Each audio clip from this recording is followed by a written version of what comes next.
Hello बच्चों, आज हम अध्याय 12 अणुगति सिद्धांत पर अध्ययन करेंगे। आप सबको वेरी गुड मॉर्निंग। इसके जो टॉपिक हैं वो है द्रव्य के आणविक प्रकृति, गैसों का व्यवहार, आदर्श गैस का अणुगति सिद्धांत,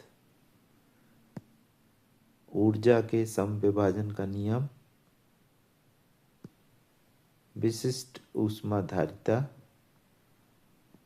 और आखिरी टॉपिक है हमारा माध्य मुक्त पथ। बच्चों, जैसा कि आप सब जानते हैं कि हम आपको प्रश्नोत्तर के माध्यम से पूरा कोर्स कवर करते हैं और कोशिश करते हैं कि 1 घंटे के अंदर ही आपका पूरा जो अध्याय है वो कवर हो जाए। मेरे ख्याल से आपकी पढ़ाई ठीक चल रही होगी, क्योंकि ये ध्यान रखिएगा कि पढ़ाई करना ही हमारा एकमात्र उद्देश्य है और जीवन हमारा उसी से सफल हो सकता है, क्योंकि जीवन पथ जटिल है, ये काल चक्र कठिन है, पग पग पर भेदभाव है, ये रक्त रंजित पाँव है, किसी के पास छल कपट तो किसी के पास रूप का वरदान है, ये सोच कर मत बैठ जा कि ये विधि का विधान है। तो सबसे पहले हम स्टार्ट करते हैं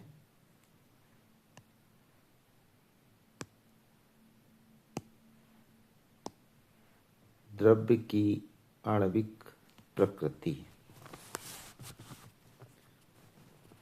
द्रव्य की आणविक प्रकृति, मॉलिक्यूल नेचर ऑफ मैटर अध्याय जो है मुख्य रूप से इस बात पर केंद्रित है कि पदार्थ सूक्ष्म कणों, अणु और परमाणु से बना है और इनका क्या व्यवहार है, ये हमें जो अध्याय है इसमें पढ़ना है। आप सब जानते हैं कि जो प्रत्येक पदार्थ है ये छोटे छोटे कणों से मिलकर बना है, जिसे हम अणु और परमाणु कहते हैं। प्रश्न पहला है, इसको देख लीजिए। आप चाहें तो नोट्स बना सकते हैं, लिख सकते हैं। गैसों के अणुगति सिद्धांत यानी काइनेटिक थ्योरी ऑफ गैसेस की मुख्य परिकल्पनाएं क्या हैं, इसको आप समझिएगा। इसके मुख्य बिंदु निम्नानुसार हैं। पहला है, प्रत्येक गैस सूक्ष्म कणों से बनी होती है जिन्हें अणु कहते हैं। दूसरा है, गैसों के अणु लगातार, तेज और यादृच्छिक यानी क्या होता है, अनियमित या रैंडम गति करते रहते हैं। इस प्रकार से ये 2 हो गए हैं। तीसरा है कि गति करते समय ये अणु आपस में टकराते हैं, ये टक्कर पूर्ण रूप से प्रत्यास्थ होती है। तो यह आप तीसरा हो गया है। अब आप लोग समझ रहे होंगे कि प्रत्येक गैस जो होती है, देखिए छोटे छोटे कणों से मिलकर बनी होती है। ये गैस छोटे छोटे कणों से मिलकर बनी होती है जिन्हें अणु कहते हैं। और ये जो अणु है ये लगातार गति करते रहते हैं, चारों दिशाओं में ये गति करते रहते हैं और गति करते करते टकराते भी हैं। जैसे ये अणु चलता है और इससे टकराता है, और यादृच्छिक यानी रैंडम रूप से ये गति करते रहते हैं और ये जो टक्कर होती है पूर्ण रूप से प्रत्यास्थ होती है, यानी कि गतिज ऊर्जा जो होती है ये संरक्षित होती है। चौथा है अणुओं का आयतन गैस के कुल आयतन की तुलना में नगण्य होता है। तो आप ये समझिएगा कि ये जो गैस हैं इनके अणुओं को यदि इन सारे अणुओं को मिला दें अपन तो उनका जो आयतन होगा कुल गैस आयतन का बहुत ही कम होगा, यानी लगभग नगण्य मान सकते हैं। अगला प्रश्न है आदर्श गैस और वास्तविक गैस में क्या अंतर है? आइडियल गैस और रियल गैस। बच्चों ये तो समझ लीजिए कि आदर्श जो होता है कभी पूर्ण नहीं होता है। कहीं पर भी यदि आदर्श शब्द जुड़ा हुआ है तो उसका अर्थ पूर्ण से नहीं है। अब वो वास्तव में आदर्श चीज दुनिया में कुछ होती ही नहीं है। तो यहाँ पर देखिए सबसे पहले है अपना आदर्श गैस। इसमें हम क्या लिखेंगे? अंग्रेजी में इसको आइडियल गैस बोलते हैं। तो वह गैस जो सभी ताप व दाब में गैस समीकरण यानी PV बराबर nRT जो होता है का पालन करती है, इसके अणुओं के बीच कोई आकर्षण बल नहीं होता है, यह आदर्श गैस कहलाती है। दूसरा है आपका वास्तविक गैस। वास्तविक गैस रियल गैस है, इसको अंग्रेजी में रियल गैस कहते हैं। यह गैस उच्च ताप और कम ताप पर गैस समीकरण से विचलित हो जाती है। तो ये ध्यान रखिएगा कि जो वास्तविक गैस होती है ये उच्च ताप पर और कम ताप पर गैस समीकरण जो है आपका ये PV = nRT जो है ये यहाँ दिया हुआ जो PV = nRT इससे विचलित हो जाती है और अणुओं के बीच अंतर आणविक आकर्षण बल जो होता है वो कार्य करता है। अगला प्रश्न है ब्राउनी गति, ब्राउनियन मोशन क्या है, यह क्या सिद्ध करती है? ये प्रश्न है। इसका उत्तर किस प्रकार से लिखना है? किसी तरल, ध्यान दीजिएगा तरल में द्रव और गैस दोनों आते हैं। तरल मतलब जो बहते हैं, बहने वाली जो पदार्थ है वो द्रव भी हो सकता है गैस भी हो सकता है। तो किसी तरल यानी कि द्रव व गैस में अणुओं की गति टेढ़ी मेढ़ी होती है। इस गति को ही ब्राउनी गति कहते हैं। महत्व, इसका महत्व क्या है ब्राउनी गति का? यह सिद्ध करता है कि पदार्थ के अणु निरंतर गतिशील होते हैं और पदार्थ सूक्ष्म कणों से बना होता है। अगला प्रश्न है गैस का दाब संवेग के पदों में क्या होता है? उत्तर इसका इस प्रकार से लिखेंगे हम। जब कोई गैस किसी बर्तन में भरी होती है तो उसके अणु बर्तन की दीवारों से लगातार टकराते हैं और संवेग में परिवर्तन करते रहते हैं। प्रति इकाई क्षेत्रफल में संवेग में परिवर्तन की दर को ही दाब कहते हैं। ये लिख लीजिएगा। और इस प्रकार से हमारा जो ये पहला टॉपिक था द्रव्य की आणविक प्रकृति ये खत्म होता है। दूसरा टॉपिक में हम आते हैं गैसों का व्यवहार। इसका प्रश्न है आदर्श गैस समीकरण क्या है? ये बहुत इंपॉर्टेंट प्रश्न है।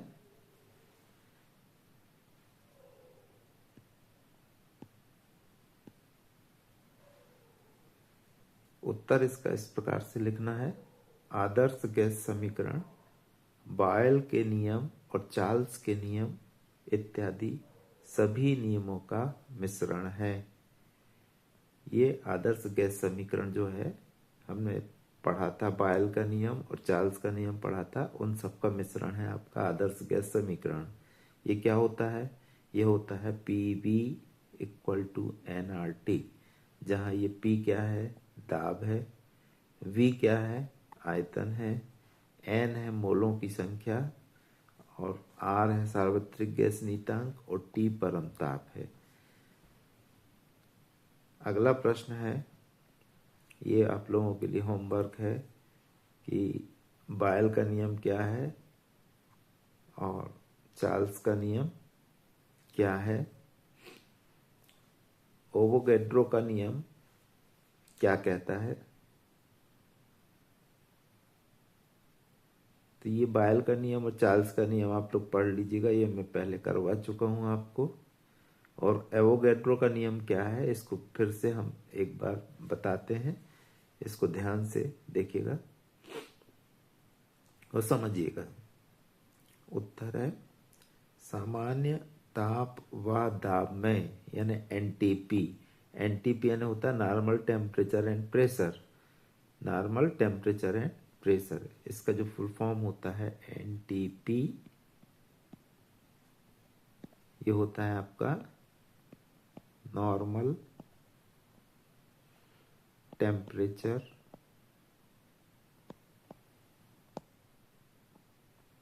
And pressure. ये आप लोग याद कर लीजिएगा, NTP का फुल फॉर्म। में गैसों के समान आयतन में अणुओं की संख्या समान होती है। ये समझ लीजिएगा कि NTP में जो गैसों के समान आयतन में अणुओं की संख्या समान होती है। ये ध्यान दीजिएगा कि गैसों के एक मोल में जो ये संख्या हमेशा याद रखिएगा बच्चों आप लोग, 6.023 इंटू 10⁻23 अणु होते हैं। यानी एक मोल में अणुओं की संख्या, ये बहुत ही इंपॉर्टेंट है, एवोगैड्रो संख्या कहलाती है ये 6.023। इस संख्या को याद रखिएगा, ये पूरी जिंदगी याद होना चाहिए आपको। 6.023 इंटू 10⁻23 अणु होते हैं, इसे ही एवोगैड्रो संख्या कहते हैं। तो एवोगैड्रो संख्या को आप याद रखिएगा। अगला प्रश्न है कि डाल्टन का आंशिक दाब का नियम क्या है। उत्तर है जब दो या दो से अधिक आपस में अक्रियाशील गैसों को आपस में मिलाया जाता है तो बर्तन में कुल गैस दाब अलग अलग गैसों के दाब के योग के बराबर होता है। यानी P टोटल बराबर P1 plus P2 plus P3 dash dash dash. ये डाल्टन का आंशिक दाब का नियम है। अगला प्रश्न, विसरण यानी डिफ्यूजन और निसरण यानी इफ्यूजन में क्या अंतर है। इस उत्तर को लिख लीजिए। विसरण किसको बोलते हैं? विसरण यानी डिफ्यूजन और निसरण यानी इफ्यूजन। विसरण यानी गैसों का वातावरण में धीरे धीरे स्वतः मिलना विसरण कहलाता है। यानी गैसों का वातावरण में धीरे धीरे स्वतः ही मिलना विसरण कहलाता है। जैसे अगरबत्ती के धुएं का इसमें उदाहरण हम दे सकते हैं। अगरबत्ती के धुएं का, अगरबत्ती के धुएं का विसरण होता है। ये क्या होता है? यहाँ पर विसरण होता है। और निसरण क्या होता है? छोटे से छेद से तीव्र गति से गैस का अधिक दाब से कम दाब की ओर तेजी से मिलना निसरण कहलाता है। जैसे ट्यूब का पंचर होना। ये ध्यान रखिएगा कि ट्यूब का पंचर होना, तो जब ट्यूब की हवा निकलकर हमारे वातावरण में मिलती है उसको निसरण बोलते हैं। ये बहुत तेजी से होता है, तीव्र गति से होता है। जबकि विसरण जो होता है वो धीरे धीरे होता है। ये देखेंगे, विसरण धीरे धीरे होता है और निसरण जो होता है ये तीव्र गति से होता है। ट्यूब का पंचर होना तीव्र गति है। तो मेरे ख्याल से ये टॉपिक भी खत्म हो गया है। अगला टॉपिक है आदर्श गैसों का अणुगति सिद्धांत। ये भी बहुत इंपॉर्टेंट टॉपिक है, आदर्श गैसों का अणुगति सिद्धांत। आदर्श गैस की अणुगति सिद्धांत की परिकल्पनाएं क्या हैं? उत्तर, अणुओं की संरचना गैस के छोटे छोटे सूक्ष्म कणों से मिलकर बनती है। ये जो गैस होती है ये छोटे छोटे सूक्ष्म कणों से मिलकर बनती है, जिन्हें अणु कहते हैं। एक ही गैस के अणु सर्वसम होते हैं। ये अणु लिखा हुआ है, ये अणु है। एक ही गैस के अणु क्या होते हैं? सर्वसम होते हैं। सर्वसम होते हैं मतलब क्या? बराबर होते हैं। दूसरा है यादृच्छिक गति, यानी गैस के अणु सभी दिशाओं में लगातार अनियमित गति करते रहते हैं। अनियमित गति करते रहते हैं, इसको हम रैंडम गति भी बोलते हैं, रैंडम मोशन भी बोलते हैं। तीसरा है नगण्य आयतन। गैस के अणुओं का अपना खुद का आयतन जो होता है पूरी गैस के कुल आयतन की तुलना में नगण्य होता है। तो इस प्रकार से ये तीसरा हमारा हो गया, उसका जो आयतन होता है वो क्या होता है? नगण्य होता है। और चौथा है प्रत्यास्थ टक्कर, यानी अणुओं की आपस में और बर्तन की दीवारों में टक्कर पूर्णतः प्रत्यास्थ होती है।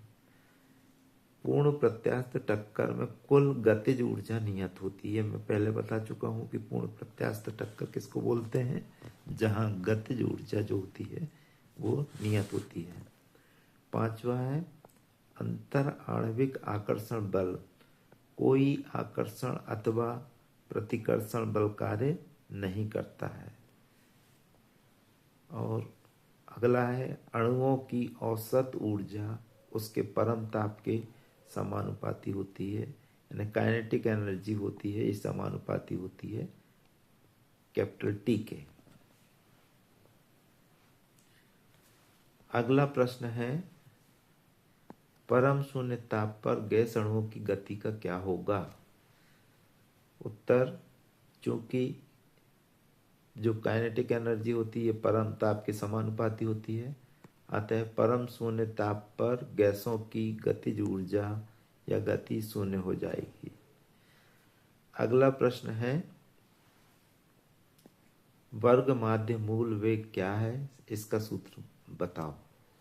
इसका उत्तर इस प्रकार से आप लिख सकते हैं, किसी गैस के n अणु का वेग यदि v1, v2, v3 dash dash dash bn है तो ये vrms जो होता है ये होता है वर्गमूल।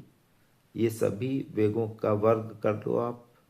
ये देखिए v1 का वर्ग हो गया, v2 का वर्ग हो गया, vn का वर्ग हो गया, v3 का वर्ग हो जाएगा डैश डैश डैश। तो इन सबको जोड़ लो आप, ये जोड़ना हो गया। और फिर उसके बाद n का भाग दे दो, क्योंकि n आंकड़े हैं, 1 2 डैश डैश डैश n आंकड़े कहलाए, तो n का भाग दे दो, वर्गमूल कर दो। इसको हम बोलते हैं VRMS। VRMS, RMS यानी क्या होता है? Root mean square velocity. ये V से बना वेलोसिटी, R से बना रूट, M से बना मीन, S से बना स्क्वायर। तो VRMS यानी रूट मीन स्क्वायर वेलोसिटी, इसको हिंदी में बोलते हैं वर्ग माध्य मूल वेग। क्या होता है? सबसे पहले सभी सभी वेगों का वर्ग कर दो आप, उनको सब जोड़ लो, मीन निकाल लो, यानी एस एन का भाग दे दो और वर्गमूल कर दो। ये कितना आता है? ये आता है VRMS बराबर होता है √3RT/m, जहां m क्या है? मोलर द्रव्यमान है। तो ये अच्छे से समझ लीजिएगा, लिख लीजिएगा, याद कर लीजिएगा। अब हम आगे बढ़ते हैं।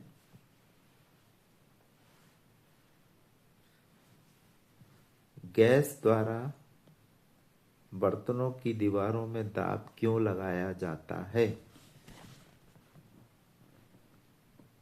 उत्तर इसका, जब गैस के अणु बर्तन की दीवारों पर टकराते हैं तो वे संवेग बदलते रहते हैं। संवेग परिवर्तन से बल लगता है और बल के कारण दाब लगता है। तो दाब जो होता है उसका सूत्र होता है 1/3 रो VRMS का स्क्वायर, जहां रो गैस का घनत्व है। आगे वाला प्रश्न हम लिखेंगे, माध्य मुक्त पथ यानी मीन फ्री पथ से क्या तात्पर्य है? उत्तर आएगा, गैस के एक अणु की दो क्रमिक टक्कर के बीच की औसत दूरी को माध्य मुक्त पथ कहते हैं। अब ये देखिएगा, ये दो अणु हैं और ये तीसरा अणु है। ये तीसरा अणु का माध्य मुक्त पथ क्या होगा कि ये यहां से यहां तक टकराता है एक, और फिर उसके बाद यहां से जहां तक टकराता है, तो ये दूरी जो है ये माध्य मुक्त पथ की कहलाती है। इस प्रकार से यह अणुगति सिद्धांत भी खत्म होता है। अब हम पढ़ेंगे ऊर्जा के समविभाजन का नियम। ये बहुत इम्पोर्टेंट है। थोड़ा सा बच्चे इससे घबराते हैं, कठिन समझते हैं, लेकिन हमको ध्यान देना है कि इसको हमको करना है। इसमें ऊर्जा के समविभाजन का नियम है। इसका प्रश्न है, स्वतंत्र कोटि डिग्री ऑफ फ्रीडम क्या है? यानी स्वतंत्र, कई लोग इसको स्वतंत्रता की कोटि भी बोलते हैं।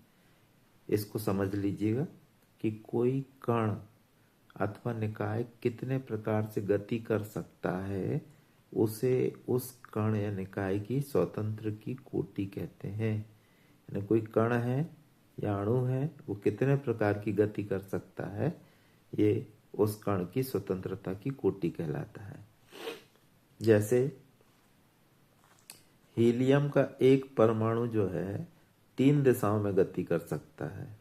देखिए आप, ये एक्स अक्ष की ओर गति कर सकता है एक, उसके लंबवत वाई अक्ष पर गति कर सकता है, और तीसरा इसका जेड अक्ष की दिशा में गति कर सकता है।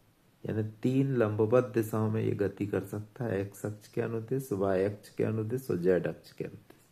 यानी कुल स्वतंत्रता की कोटि कितनी हो जाएगी? 3 स्थानांतरी गति हो जाएगी इसकी ये। अब इसके बाद यहां देखेंगे आप कि ये द्विपरमाणुक है। द्विपरमाणुक H2 की 3 स्थानांतरी गति होती है तथा 2 घूर्णन गति होती है। देखिए, ये 3 स्थानांतरी गति तो वैसे ही होती है, एक एक्स अक्ष की दिशा में, एक आपका एक्स अक्ष की दिशा हो गई, एक आपकी वाई अक्ष की दिशा हो गई, और एक आपकी जेड अक्ष की दिशा हो गई। ये 3 स्थानांतरी गति हो गई। अब 2 घूर्णन गति है। ये क्या होती हैं?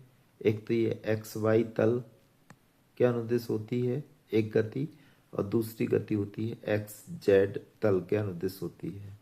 तो 2 प्रकार के तल होते हैं, उसमें ये गति कर सकते हैं, घूर्णन गति कर सकते हैं। तो इस प्रकार से 2 घूर्णन गति होती हैं और कुल 5 होती हैं गतियां। 3 और 2 5, 3 स्थानांतरी गति और 2 घूर्णन गति। इसके बाद अब देखिए बहु तीन स्थानांतरित ये जो होते हैं त्रिपरमाणुक क्या होते हैं या बहुपरमाणुक पानी हो गया आपका, तो इसमें तीन स्थानांतरी गति होती है और तीन जो होती हैं घूर्णन गति होती हैं। ये देखिए कौन कौन से तीन होते हैं, तीन घूर्णन गति कौन कौन सी होती है। एक तो एक्स वाई तल में, दूसरा होता है एक्स जेड तल में और तीसरा होता है वाई जेड तल में। तो इस प्रकार से तीन घूर्णन गति होती हैं। और तीन स्थानांतरी गति कौन कौन सी हो सकती है, एक तो एक्स अक्ष की दिशा में, एक वाई अक्ष की दिशा में और एक जेड अक्ष की दिशा में। तो तीन प्रकार की घूर्णन गति होती है, तीन प्रकार की स्थानांतरी गति होती है, यानी टोटल 6 प्रकार की गति होती है। अगला प्रश्न है कि ऊर्जा का समविभाजन नियम क्या है। उत्तर इसका इस प्रकार से है, यह नियम बोल्ट्जमैन नामक वैज्ञानिक ने दिया। क्या नियम है कि तापीय साम्य में गतिक निकाय की गतिज ऊर्जा परमाणु की समस्त संभावित गतियों में स्वतंत्रता की कोटि में समान रूप से वितरित होती हैं। एक स्वतंत्र कोटि में 1/2 kT होगी। जो गतिज ऊर्जा है ये एक स्वतंत्र कोटि में कितनी होगी, 1/2 kT होगी, जहां k क्या है, बोल्ट्जमैन नियतांक है और T क्या है, परंताप है। एक परमाणु गैस में He के लिए स्वतंत्रता की कोटि कितनी होती है, 3। हम पहले ही देख चुके हैं। यहाँ पर देखिए कि एक परमाणु जो होते हैं, हीलियम का एक परमाणु है, इधर पे 3 प्रकार की गतियां होती हैं।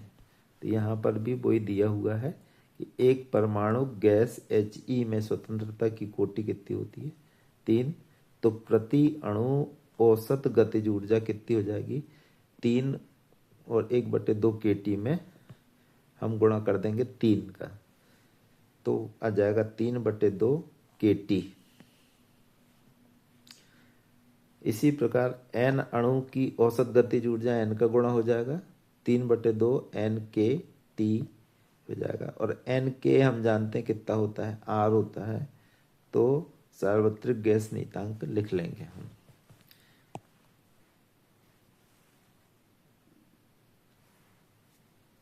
इसके बाद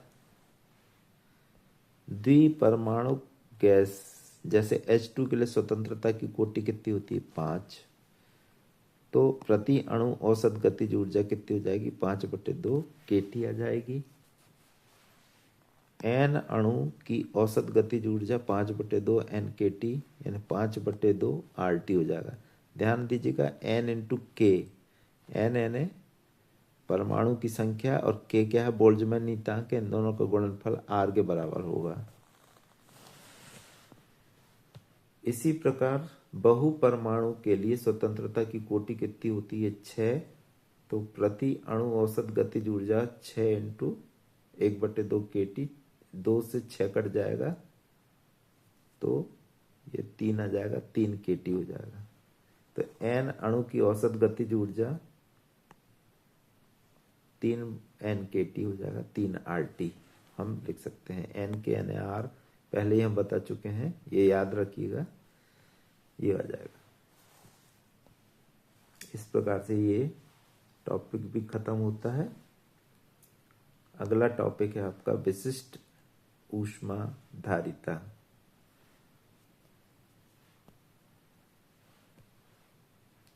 ये हम पिछले बार भी पढ़ चुके हैं, विशिष्ट ऊष्माधारिता। ये कई बार इसको पढ़ना पड़ेगा, हर क्लास में पढ़ रहे हैं, आगे भी हो सकता है पढ़ना पड़े। प्रश्न है, नियत आयतन में मोलर विशिष्ट ऊष्मा Cv किसे कहते हैं। उत्तर है, 1 मोल गैस का ताप नियत आयतन पर 1 डिग्री सेंटीग्रेड बढ़ाने पर आवश्यक ऊष्मा की मात्रा को नियत आयतन में मोलर विशिष्ट ऊष्मा Cv कहते हैं। अब नियत आयतन पर मोलर विशिष्ट ऊष्मा Cv बराबर क्या हो जाएगा, ध्यान दीजिएगा, डी क्यू बटे डी टी, यानी यह आ जाएगा डी क्यू बटे डी टी, जहां v क्या होता है, स्थिर होता है। लेकिन ऊष्मा गतिकी के प्रथम नियम से हमने प्रथम नियम देखा था, वहां देखा था हमने डी क्यू बराबर क्या होता है, ये होता है डी यू धन पी डी बी होता है। सीबी में जो वी में परिवर्तन है, ये क्या है, वी में परिवर्तन क्या होता है, जीरो होता है, क्योंकि सीबी क्या है, सीबी है आपकी स्थिर आयतन में विशिष्ट ऊष्मा। तो जब आयतन ही स्थिर है तो आयतन में परिवर्तन क्या होगा, शून्य होगा। तो यदि हम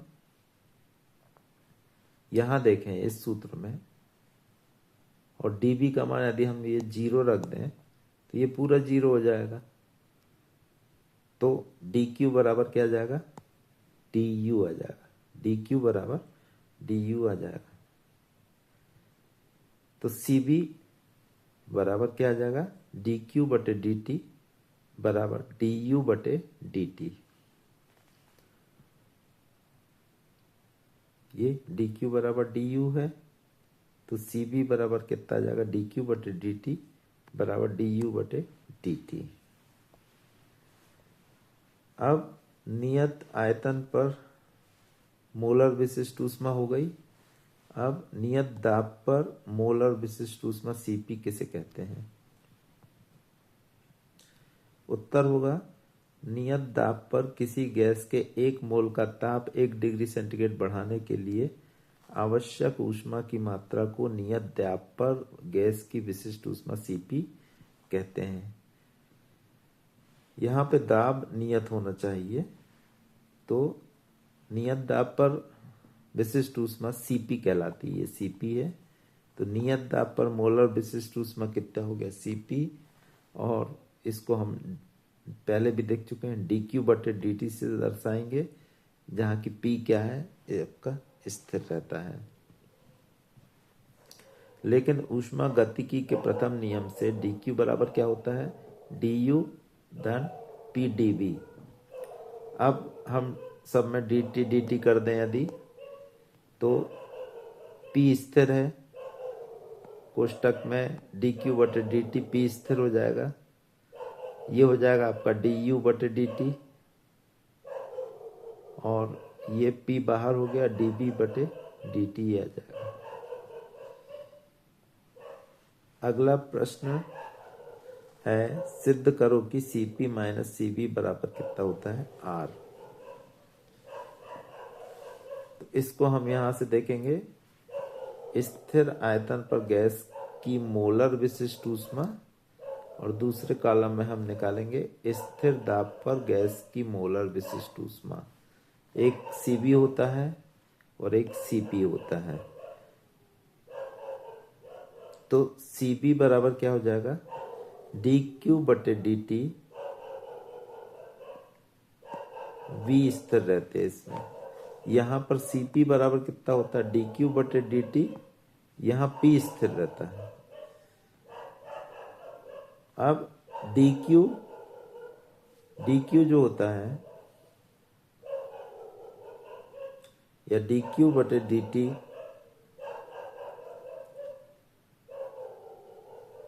डी क्यू को हम लिख सकते हैं, यहां से देखिए, यहां से इसको लिख सकते हैं हम डी यू धन पी डी बी।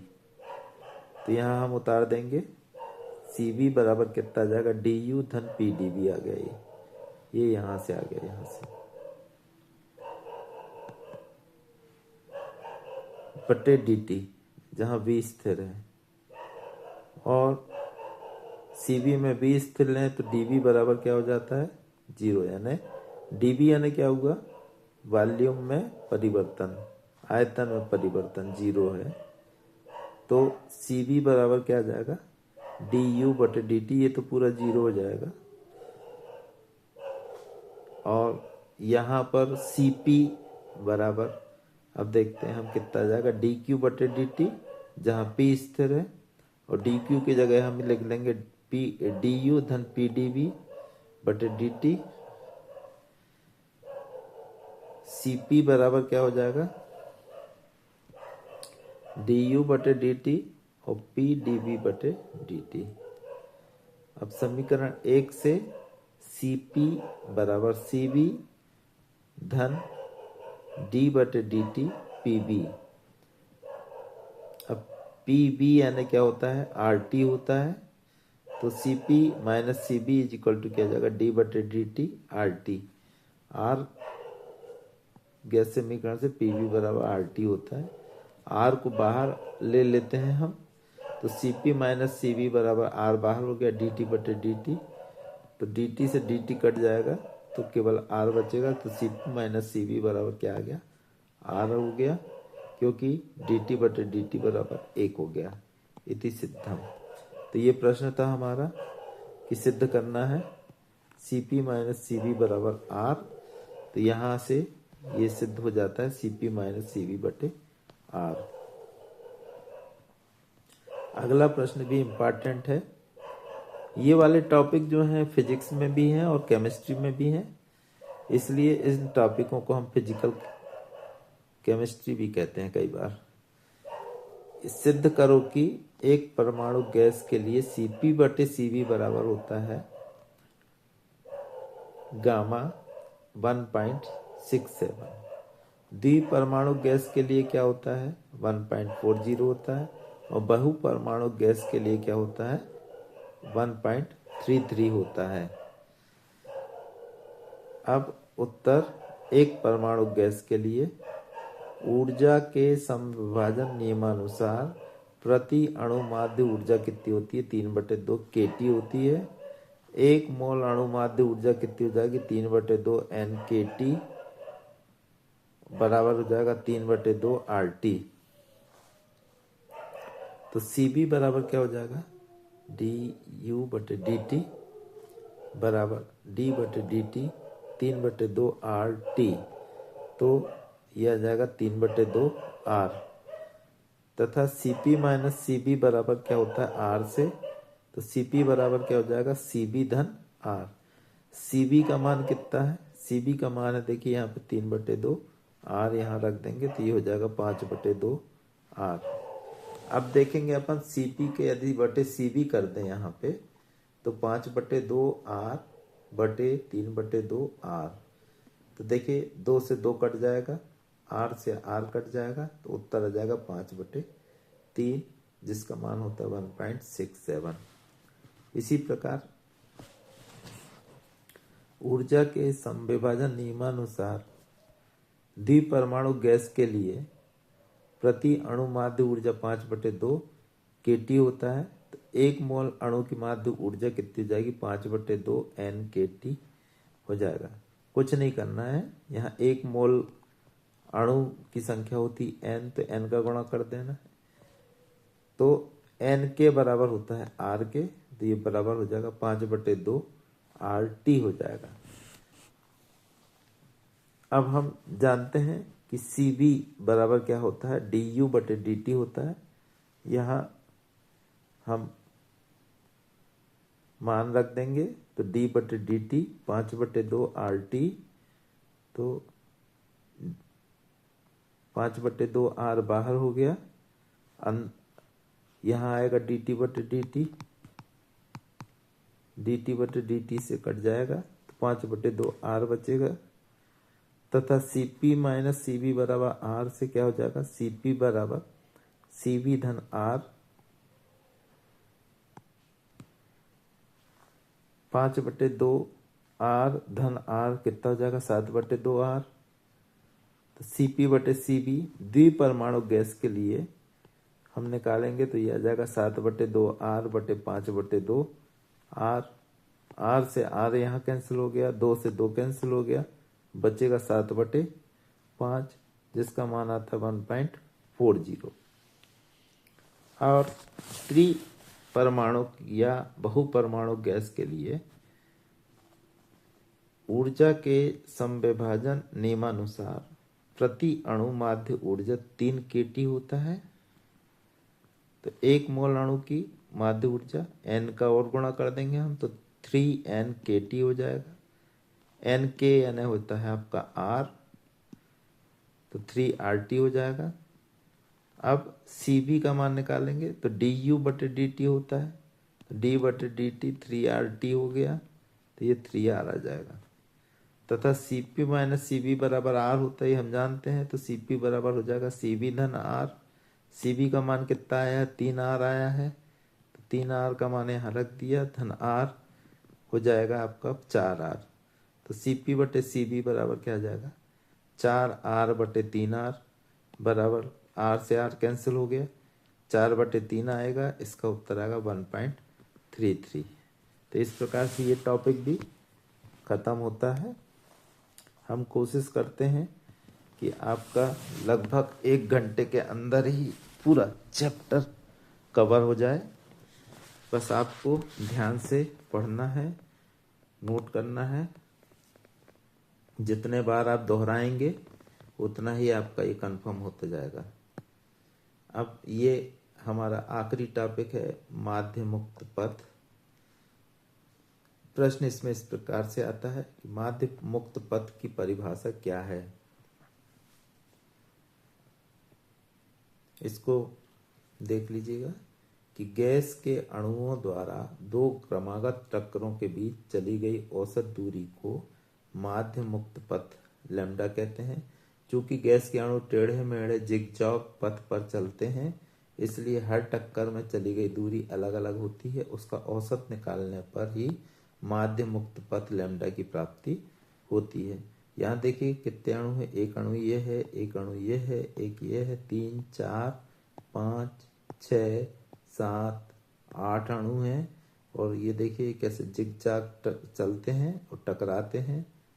ये देखिए चक्र चल रहे हैं और टकराते जा रहे हैं। तो माध्य मुक्त पथ क्या हो जाएगा, ये हो जाएगा, देखिए यदि ये पहली टक्कर के बीच में x1 दूरी चलता है, दूसरी टक्कर में x2 चलता है, तीसरी टक्कर में x3 चलता है, तो माध्य मुक्त पथ बराबर क्या हो जाएगा, x1 plus x2 plus x3 plus dash dash dash xn बटे n आता है। अब कुछ नोट हैं, इन नोट को आप लोग ध्यान से याद रखिएगा, क्योंकि ये वस्तुनिष्ठ प्रश्न में पूछे जा सकते हैं। पहला नोट है कि अणु का व्यास बढ़ने पर अणु बड़े बड़े हो जाएंगे, टक्कर जल्दी होगी, तो माध्य मुक्त पथ क्या हो जाएगा, कम हो जाएगा। तो लैम्डा समानुपाती होता है 1/d² के, यानी व्युत्क्रमानुपाती होता है d² के। दूसरा है घनत्व बढ़ने पर माध्य मुक्त पथ कम हो जाता है, तो लैम्डा व्युत्क्रमानुपाती होता है रो के। अगला प्रश्न है ताप बढ़ने पर माध्य मुक्त पथ बढ़ जाता है, यानी लैम्डा समानुपाती होता है परम ताप के। अगला है दाब बढ़ने पर माध्य मुक्त पथ घट जाता है, यानी लैम्डा बराबर 1/p होता है। और अगला है निर्वात में माध्य मुक्त पथ अनंत होता है। तो इस प्रकार से आपका ये टॉपिक भी खत्म हुआ और पूरा कोर्स कवर होता है। अच्छे से आप लोग पढ़ाई कीजिएगा, प्रश्नों को लिखिएगा, उत्तर लिखिएगा, उत्तर को समझिएगा, और जब तक उत्तर एकदम सही नहीं लिख लेते हैं आप रफ कॉपी में, तब तक आप नहीं समझिएगा कि आपको वह प्रश्न का उत्तर बनने लगा है। इसलिए लिख लिख कर ही याद करना है। और ये हमारा ये चैप्टर भी